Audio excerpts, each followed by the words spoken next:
الإسلام ديني ومحمدا رسول الله.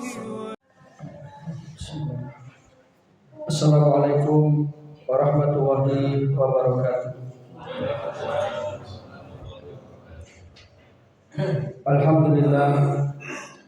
Alhamdulillahilladzi ja'ala baladana hadhihi Indonesia baladatan hurriyah. Asyhadu an la ilaha illallah wahdahu la syarika lah wa asyhadu anna Muhammadan abduhu wa rasuluh la nabiyya ba'dah. Allahumma shalli wa sallim wa barik ala nabiyyina Muhammadin wa ala alihi wa sahbihi wa man tabi'a hudah. Amma ba'du, subhanaka la ilma lana illa ma 'allamtana innaka antal alimul hakim. Rabbi shrah li sadri wa yassir li amri wahlul 'uqdatam min lisani yafqahu qawli. Allahumma inna nas'aluka ilman nafi'a wa rizqan thayyiba wa amalan mutaqabbala. Amsayna ala fitratil Islam wa ala kalimatil ikhlas wa ala dini nabiyyina Muhammadin sallallahu alaihi wasallam wa ala millati abina Ibrahim hanifan muslima wa ma kana minal musyrikin. Bapak Ibu hadirin jamaah pengajian rutin Sabtu malam Ahad Masjidul Qayyimah rahimakumullah. Pertama, dari hati yang paling mendalam, marilah kita senantiasa mengaturkan rasa syukur kita, rasa terima kasih kita kehadirat Allah Subhanahu wa taala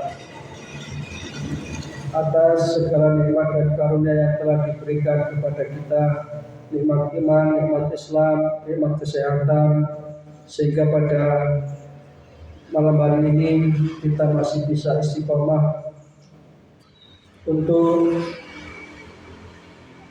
hadir di masjid kita tercinta ini, menunaikan ibadah salat berjamaah, dan kita lanjutkan dengan thalabul ilmi.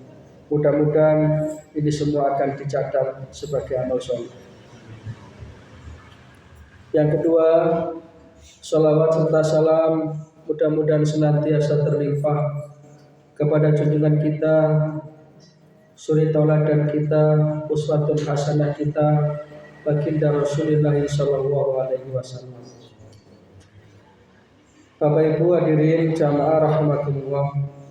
Seperti biasa, setiap Sabtu pekan yang ketiga kita ngaji kitab hadis Al-Lu'lu' wal Marjan yang dikarang oleh Syekh Muhammad Fuad Abdul Baqi, yang isinya adalah kumpulan hadis-hadis sahih dari Imam Bukhari dan Imam Muslim.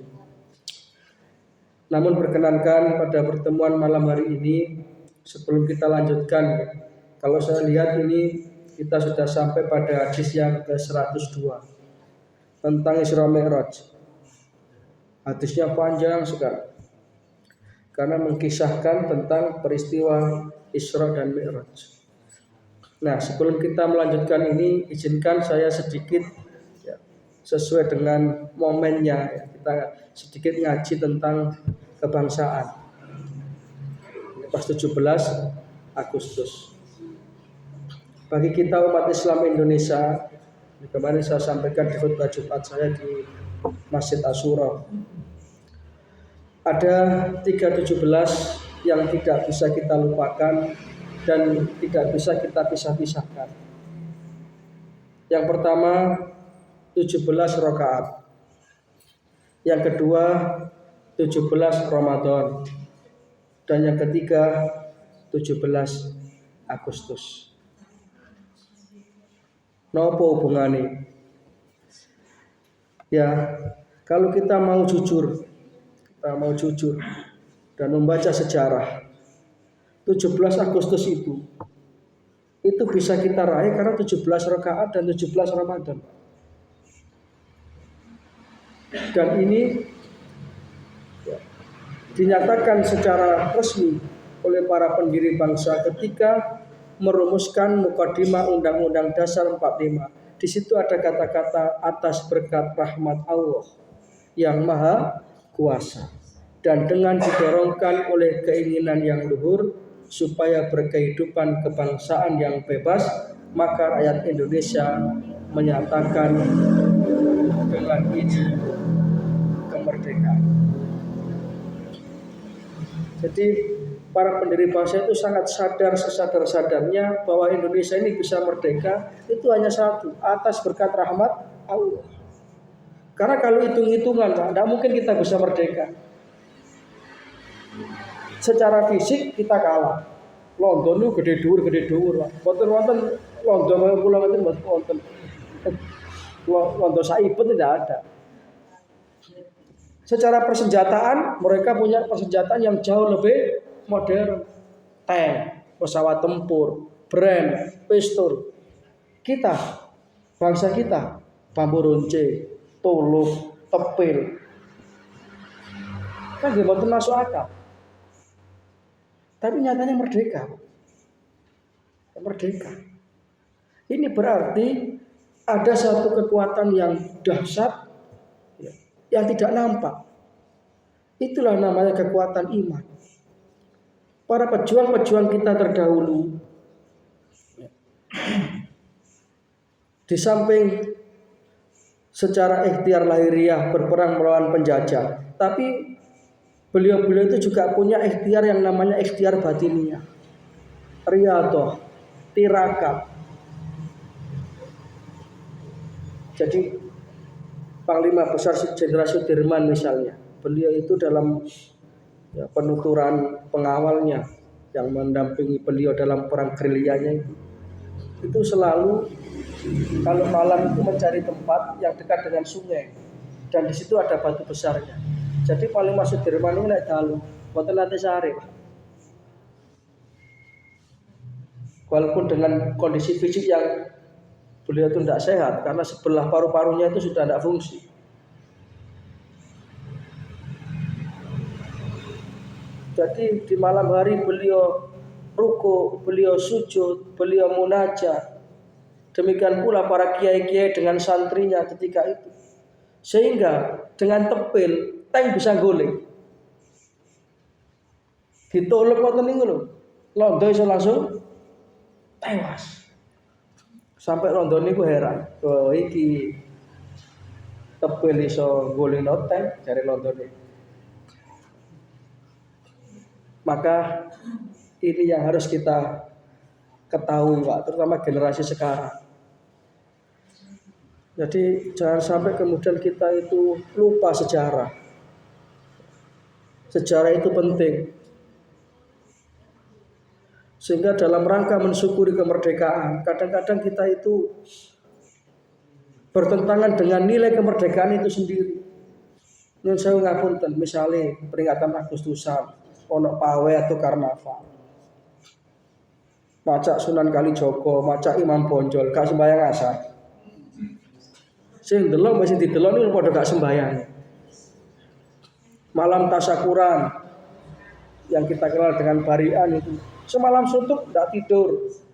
Dapak dzikir, dapak wirid, dapak ngaji. Karaokean, jogetan. Saat ini banter-banteran son. Loh apa ndak malu kalau kita enggak ngerti sejarah nih. Sehingga di dalam Al-Qur'an Allah Subhanahu wa taala berfirman, niki suratnya An-Nahl nih, An-Nahl. Coba kita cek. Makin jenengan napa? Kaji ulang di rumah. Surat An-Nahl. Surat An-Nahl itu surat ke-16. Ayatnya nomor 112. Niki mangke monggo diangen-angen. Napa kira-kira niki bangsa Indonesia kira-kira sing disindir Al-Qur'an. A'udzubillahi minasyaitonir rajim. Wa daraballahu masalan qaryatan kanat aminatan mutmainnah. Ya'tiha rizquha ragadan min kulli makan. Fakafarat bi an'amillah fa'adzaqaha Allahu libasal ju'i wal khauf bima kanu yasna'un. Wa daraballahu masalan qaryatan, dan Allah Ta'ala telah membuat satu perumpamaan tentang satu negeri yang aminatan mutmainnah. Negeri itu aman, merdeka negeri itu. Jadi ternyata nikmat kemerdekaan ini bukan nikmatnya sembarangan. Dan Indonesia ini merdeka, Pak, bukan hadiah. Sebagaimana negara-negara yang lain, Indonesia ini merdeka karena berjuang.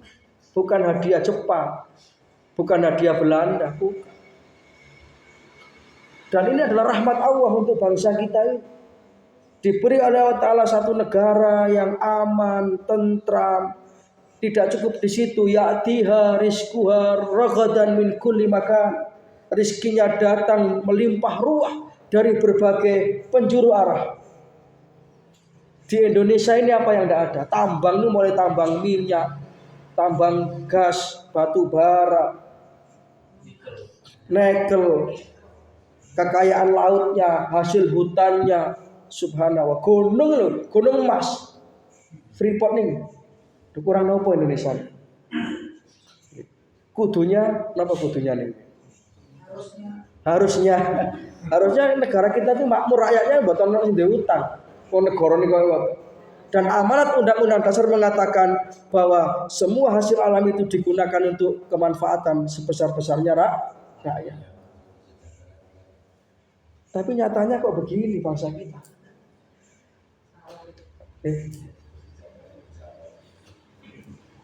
Kok yang kaya semakin kaya, yang miskin tambah soro, Pak. Wong loro mon saniki disemayani ya, Pak. Mohon maaf yang BPJS UGD penuh. Gila loro sing disemayani, Pak. Itu bangsa kita kayak begini. Harusnya jaminan kesehatan, jaminan pendidikan itu bisa di-cover pemerintah semua. Harusnya, sajanya gitu. Tapi nyatanya kok begini, negara kita itu limpah ruah. Sampai dikatakan tongkat kail dan batu jadi tanah. Nandur niku lho, sepe niku lah ya tongkat nggih tokol sepe. Enggak ada negara yang kayak Indonesia ini, Pak. Enggak ada, Pak. Napa sebabnya itu? Fakafarat bi an ummillah. Ya karena penduduknya itu tidak mengindahkan 17 rakaat. Mereka ingkar kepada Allah. Dia niku contohnya kemerdekaan disyukuri dengan yang mengundang kemurkaan Allah. Gak sembayang, sing delok sing didelok gak sembayang. Gawe napa niku? Gawe jubah, kalungan tasbih, numpak jaran, kaya Pangeran Diponegoro. Lah Pangeran Diponegoro niku ruku, sujud. Ini namanya justru yang apa niku berjilbab dipermasalahkan. Larek sekolah difasilitasi untuk semerap ibu-ibu. Ini kan kewale-wale betul karu-karuan. Dan itu nyata. Untung tadi saya lihat nih, kalau tak nyelak tenan tadi melihat apa? Upacara bendera itu. Saya amati. Ternyata alhamdulillah. Ternyata pakai jilbab itu yang memang berjilbab. Tapi akhirnya sih gak jilbaban, masih jilbaban. Kadang alasannya ini buat nalar, hari ini akan merusak kebinekaan. Lu ngerti Pancasila nama botol sing ngomong. Sing ngomong niku lho ketua badan apa niku? BPIP nama singkatannya apa? P-nya apa? Badan Pembinaan Ideologi Pancasila. Tapi gak ngerti Pancasila. Kalau kita bicara Islam dan Pancasila, nyun sewu ngapunten. Pancasila itu justru dijiwai oleh ajaran Islam. Jangan dibalik. Lawang ketua BPIP kok ngomong musuh terbesar Pancasila adalah agama. Lah ini mendem gadung ngomong niki, Pak. Mabuk ngoten niki. Coba kalau kita perhatikan. Siapa yang merumuskan Pancasila itu? Di sana ada ulama-ulama, ada Kiai Haji Abdul Wahid Hasyim. Ada Kiai Haji siapa lagi? Agus Salim. Ada Mr. Kasman Singo di meja. Ada pokoknya wong songo nih, kalau mboten apa. Jadi kalau kita perhatikan sila per sila, ini semua ada ayatnya. Ini semua diambil dari ajaran Islam. Sila pertama, ketuhanan yang Maha Esa.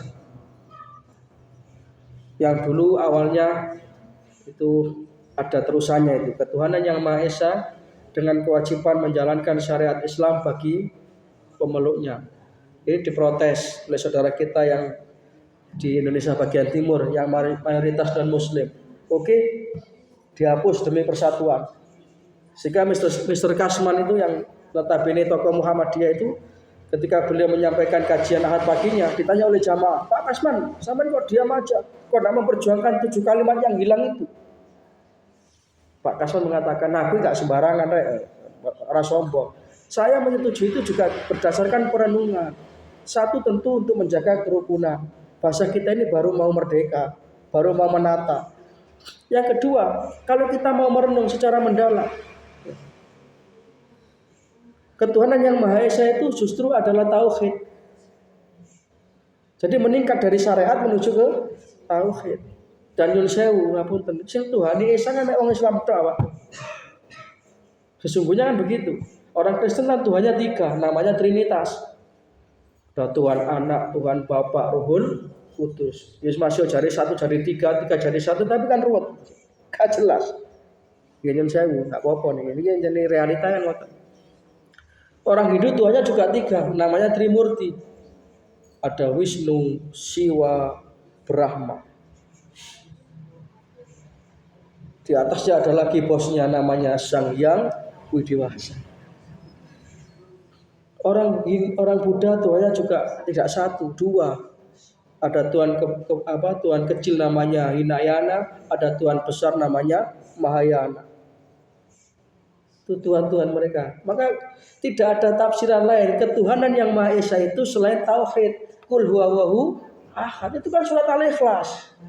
Nah, 1 itu. Jadi jangan khawatir. Orang Islam itu tidak akan mendongkel negara. Tidak ada terorisme itu. Itu wedi-wedi dhewe karepe apa? Karepe dhewe, wedi-wedi karepe dhewe. Tidak ada, Pak. Yang kedua, kemanusiaan yang adil dan beradab. Nilai-nilai kemanusiaan di mana semua manusia itu berasal dari yang satu. Ini ada dalam Quran surat Al-Hujurat. Nah, tadi makin jangan pirsani jangan cek, Pak. Ya, jadi supaya bisa menguatkan kita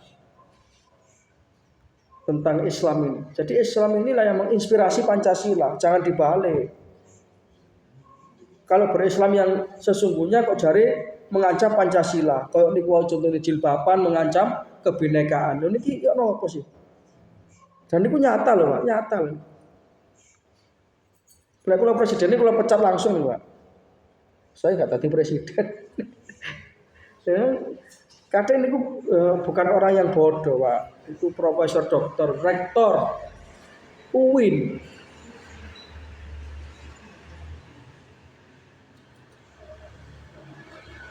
Jadi Al-Hujurat ayat 13 itu Allah Subhanahu wa taala berfirman, a'udzubillahi minasyaitonir rajim. Ya ayuhan nas, inna khalaqnakum min dzakari wa unsa wa ja'alnakum syu'uban wa qabaila lita'arafu. Inna akramakum indallahi atqakum. Wahai manusia, sesungguhnya aku menciptakan kalian dari satu laki-laki dan perempuan, Adam dan Hawa. Wa ja'alnakum syu'uban wa qabail. Aku jadikan engkau berbangsa-bangsa dan bersuku-suku. Tujuannya apa? Lita'arafu, supaya saling mengenal satu sama lain. Ini kan nilai-nilai kemanusiaan. Yang paling mulia di antara kamu di hadapan Allah yang paling bertakwa. Bukan yang paling kaya, bukan yang punya pangkat dan jabatan, bukan. Yang paling bertakwa. Ini sila kedua, surat Al-Hujurat ayat 13. Hadisnya Rasulullah bersabda, "An-nasu kulluhum li Adam wa Adam min turab, la fadla li arabiyyin ala ajamiyyin illa bittaqwa." Manusia itu semua keturunan Adam. Adam diciptakan dari tanah. Tidak ada yang lebih mulia antara orang Arab dengan yang bukan Arab kecuali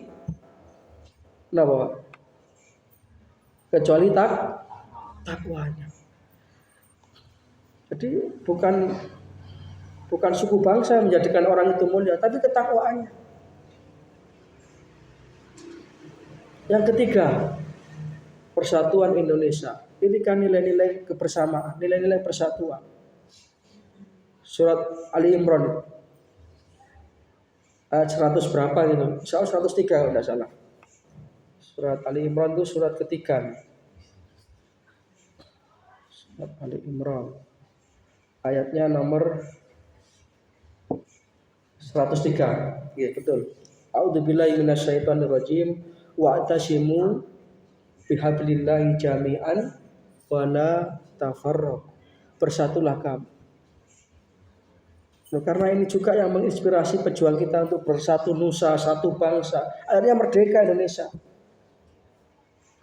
Quran ini.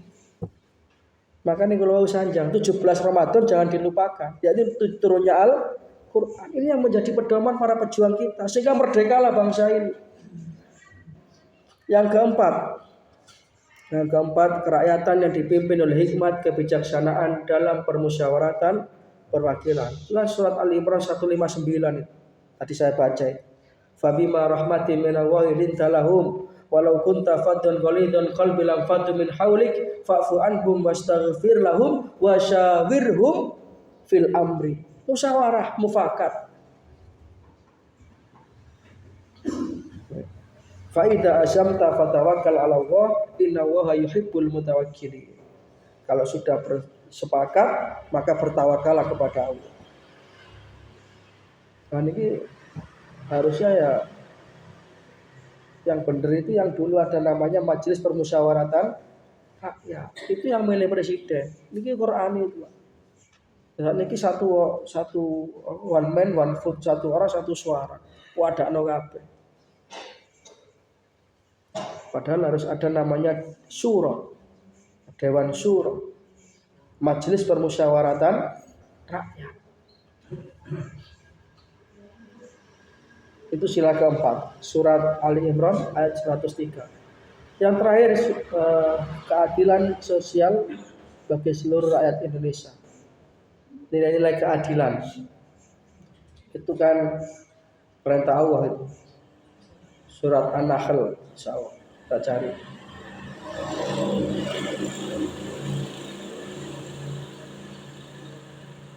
Surat An-Nahl, kalau supi ayat pinten. Tapi ini selalu dibaca oleh khatib. Dalam khutbah itu biasanya di akhir khutbah khatib menyampaikan innallaha ya'muru bil adli wal ihsan. Sesungguhnya Allah Ta'ala memerintahkan kamu berbuat keadilan. Keadilan itu adalah perintah Allah. Nah, kalau seperti ini masuk dari yang jelas. Maka kita harus ubah itu, bersyukur untuk kemerdekaan bangsa ini. Ya, kita gunakan sesuatu yang mengundang rahmat Allah. Tegakkan keadilan, bukan malah seperti yang sekarang ini. Macet noembo, meninggalkan sholat, hura-hura. Ini namanya ironi. Ironi itu sesuatu yang harusnya disyukuri malah diingkari. Itu seperti seorang anak barusan diberikan sepeda motor sama bapaknya. Kepada bapaknya dia bilang terima kasih, tapi baru dipredeni. Baru kenal potnya dibrong. Maksudnya orang tua membelikan sepeda aja tambah sergap sekolahnya malah kayak bolos. Ini namanya ironi itu begitu. Maka mudah-mudahan lah ya, sebagai satu bangsa kita ini bisa tersadarkan sehingga kemudian kembalilah rahmat Allah turun kepada bangsa kita. Bangsa kita ini sudah sakit, Pak. Usia 79 tahun memang, Pak. Sesuai teko penyakit-penyakit. Sesuai apa niku ngombe obat. Padahal harusnya usia yang semakin sepuh harusnya semakin mendekatkan diri kepada Allah.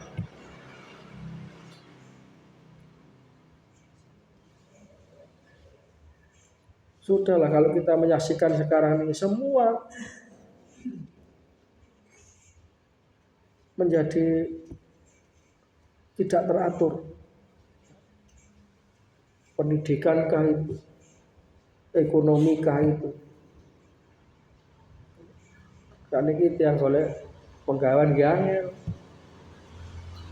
nanti pasti dampaknya kalau sudah ekonomi sulit, pekerjaan pun juga sulit akan berimbas dengan meningkatnya kriminalitas. Itu sudah paket mesti. Wong lek gak iso golek pangan. Akhirnya di sembarang dilakoni. Nah, kalau sudah seperti ini sebenarnya siapa bertanggung jawab? Ya pemimpinnya harusnya tanggung jawab. Bagaimana nasib rakyatnya? Kayak tadi itu kesehatan juga demikian. Saya dapat info dari teman itu kemarin anaknya sakit, tidak punya BPJS. Nah, karena sudah diabani sama dokternya itu opname, akhirnya ngurus BPJS. Nah ternyata bayi yang lahirnya tahun 2023 itu langsung harus punya BPJS. Sehingga kalau ngurus itu berarti harus bayar, dia itu mulai lahirnya kapan itu. Kemarin bayar habis 800.000. Itu wajib bayar BPJS. Kalau teman kadang-kadang BPJS itu jadi sio-sio. Antri operasi bisa berbulan-bulan. Padahal uang loro loh nih, loro loh.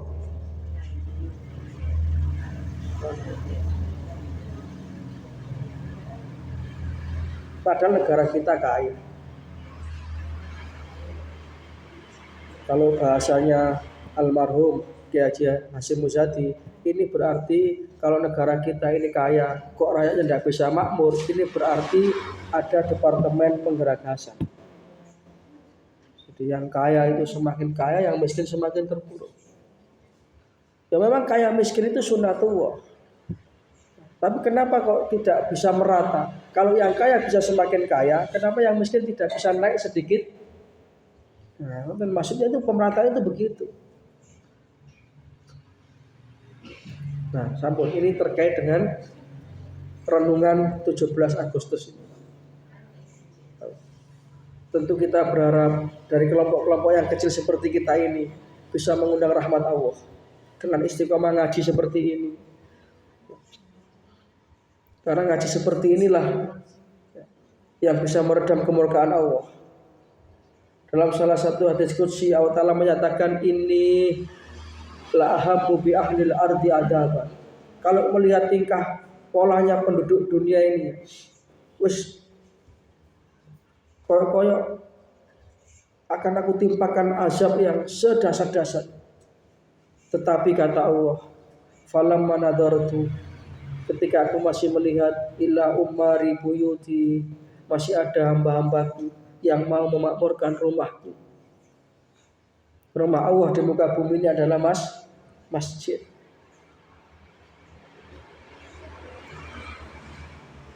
Maka surutlah kemurkaanku itu. Gak jadi. Selama masih ada yang ngaji kayak kita ini. Ya walaupun seminggu sekali, yang penting istiqomah. Karena ini yang meredam kemurkaan Allah. Dan orang-orang yang mau ngaji seperti ini adalah orang-orang pilihan, Pak. Karena zaman sudah akhir ini orang sudah banyak yang terlena, tersibukkan dengan urusan-urusan dunia.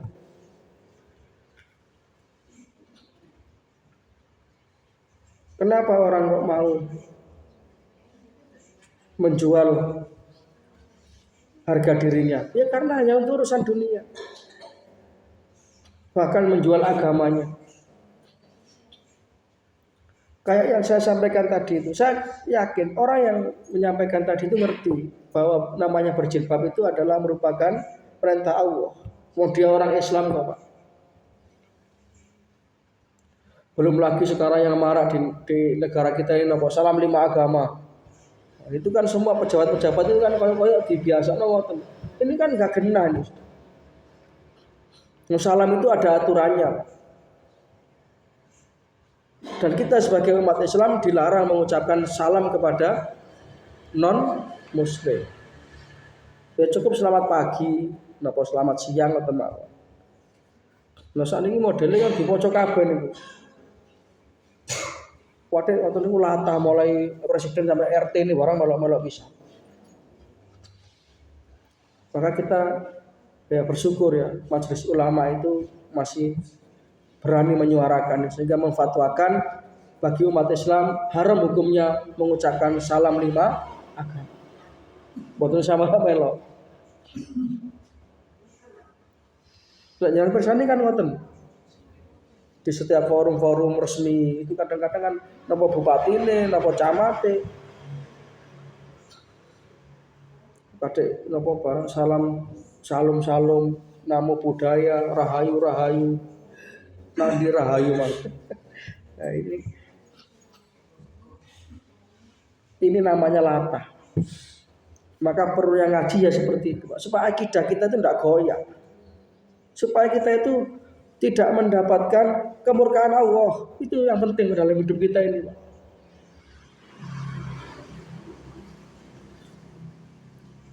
Jadi kita itu selalu berburu rahmat Allah.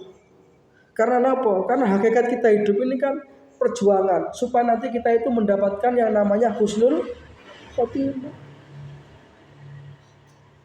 Satu di antaranya yang ngaji begini ini jalan lapang menuju husnul khotimah. Mudah-mudahan istiqomah. Karena ini zaman sudah persis seperti yang disabdakan oleh Rasulullah 1400 tahun yang lalu. Ayat Nabi dawuh, sayati ala ummati zamanun. Nanti akan ada satu zaman yang di zaman itu yafiruna minal ulama wal fuqaha. Ya, orang itu akan lari dari ilmu agama. Dari ulamanya lari. Dari ulama yang baik maksudnya, bukan ulama yang jahat. Mereka sudah tidak senang ngaji. Kalau sudah seperti itu, Rasulullah memberikan warning itu, peringatan itu, hati-hati. Akan ada 3 bahaya besar bagi orang yang sudah lari dari ngaji. Orang yang sudah terlena dengan dunianya, lupa akhiratnya di akhir zaman itu. Rasulullah memberikan peringatan ada 3 bencana besar yang akan menimpa orang itu. Yang pertama, yarfa'uhu barakatan min kasbihi. Allah Ta'ala akan menarik, mencabut keberkahan hidupnya, keberkahan rezekinya. Jadi umur ini itu batikai golek donya, suwe-suwe tambah suwe, ngerti moro-moro mati, belum sempat beramal apa-apa. Jadi hidupnya tidak berkah. Satu itu, yarfa'uhu barakatan min kasbi. Yang kedua, ini yang bersifat kolektif. Kalau sudah banyak mayoritas orang seperti itu, ya mereka lari dari ilmu agama, mereka nggak senang ngaji, mereka jauh dari Allah. Maka yang kedua ini, wa yusallituhumullahu alaihim sultanan dzaliman. Dan nanti mereka akan dipimpin oleh pemimpin yang zalim. Terus saya ngapunten, kira-kira niki pun apa derek? Dan apa ya? Rakyatnya dihapusi boten krasa. Krasa nggih. Oh, ya alhamdulillah. Tapi nyatanya masih dadi sing milih si akeh. Berarti kan banyak yang tidak merasa itu. Itu dampak ini Pak. Ini jauh Kanjeng Nabi loh, sana 10. Mesti bener ya. Wa yusallituhumullahu alaihim sultanan dzaliman. Mereka akan dipimpin oleh pemimpin yang zalim. Sing milih ya rakyatnya dhewe. Soalnya rakyatnya korupsi dhisik. Kayak duit 200.000, 500.000 wis gelem. Padahal ini duit dhewe. Lho niki lho rumete kan di situ, Pak. Wis gimana kalau kalian jangan diparingi selamat teman-teman nggih. Keluarga kita dilindungi oleh Allah Subhanahu wa taala. Sing paling medeni sing keri niki Bapak Ibu. Kalau sudah seperti itu, orang tidak gelem ngaji, orang jauh dari ilmu agama, orang tersibukkan dengan dunia, wa yakhrujuna minad dunya bi ghairi iman. Naudzubillah min dzalik. Orang seperti ini nanti akan meninggalkan dunia dengan tanpa membawa iman. Matinya su'ul khatimah. Naudzubillah min dzalik. Maka kita betul-betul monggo istiqomah ngaji seperti ini. Di waktu antara maghrib sampai isya niki kira-kira suwe napa diluk Bu? Suwe kalau kesel jenengan enak Mas senden tok diluk mboten. Ya suwe katanya gak adan ini. Tapi yang ini bisa mendatangkan rahmat Allah, berkah dari Gusti Allah.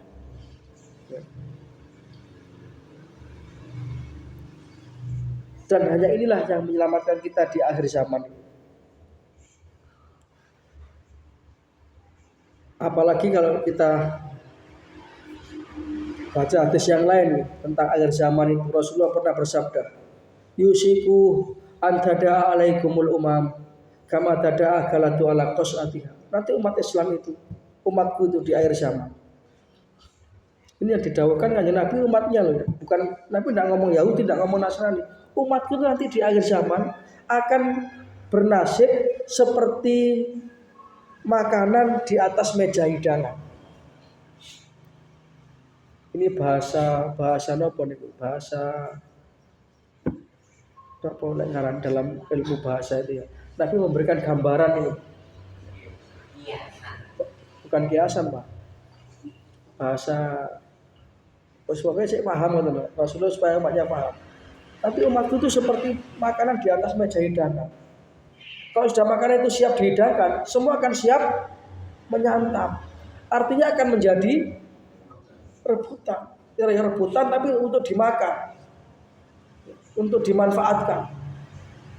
Ketika kanjeng Nabi dawuh kayak begitu, sahabat ada yang bertanya, "Ya Rasulullah," angkat tangan.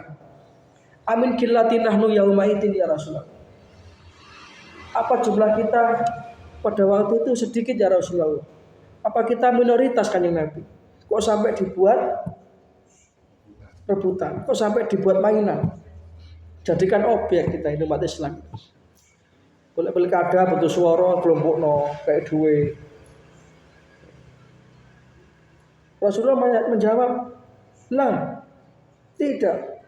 Bal antum yauma idzin katsir." Bahkan jumlahmu pada waktu itu banyak. Kamu mayoritas. Jumlahmu itu 85%. Tapi dipermainkan oleh yang sekian persen. Kenapa? Walakinnakum huzaun ka huzais sail. Nasibmu waktu itu seperti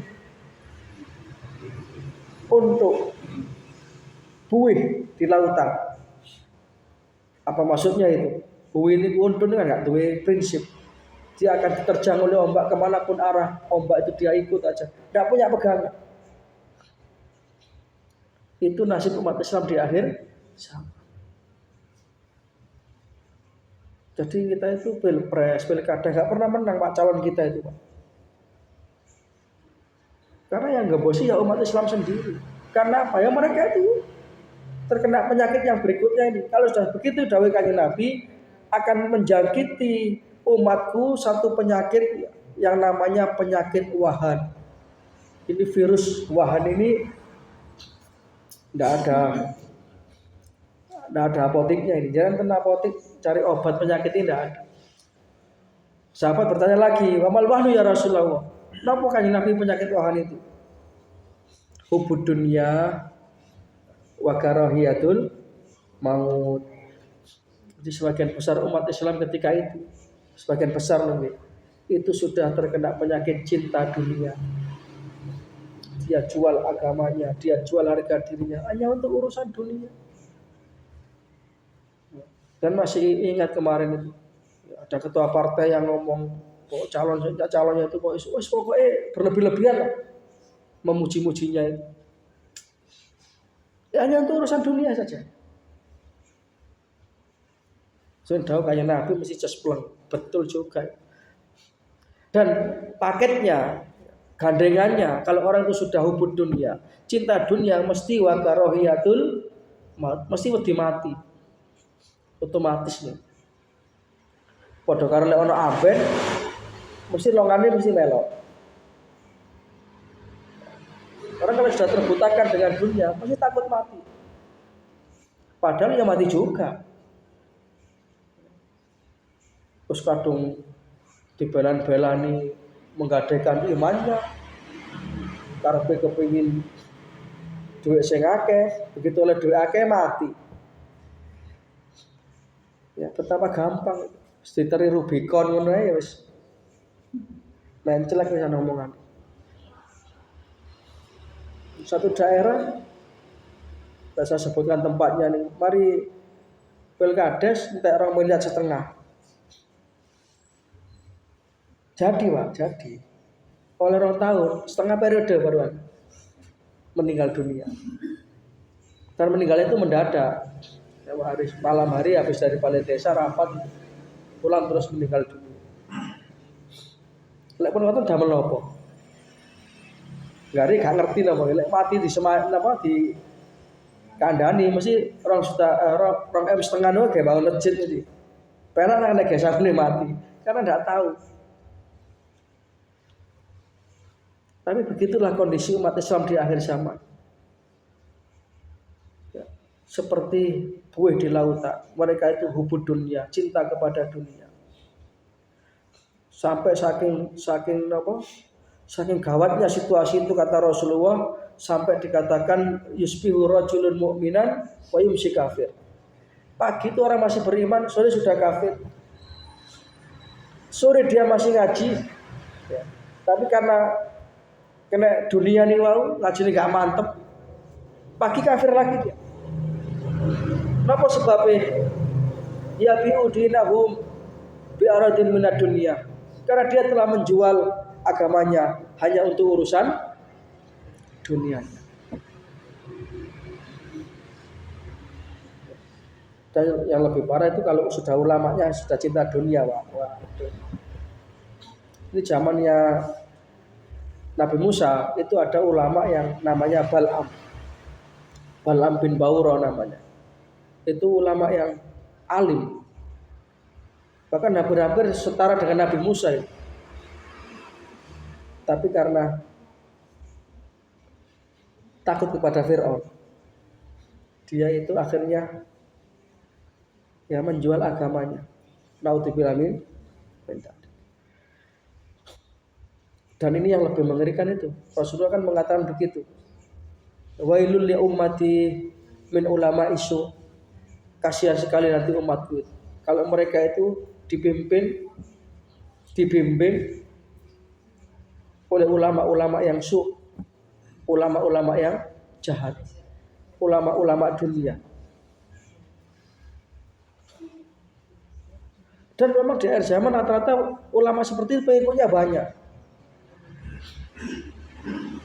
Jamaahnya banyak. Lah kok kita teko-tekone sanjang jari di Palestina di Palestina niku jarine gak ana apa-apa.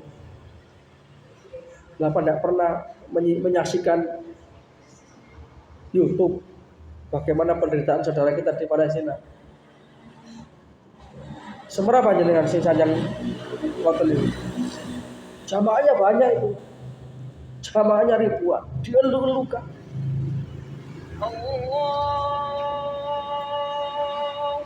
Kok teko-tekone jare di Palestina kan ono apa? Saya baru dari sana. Tenang itu, aman itu.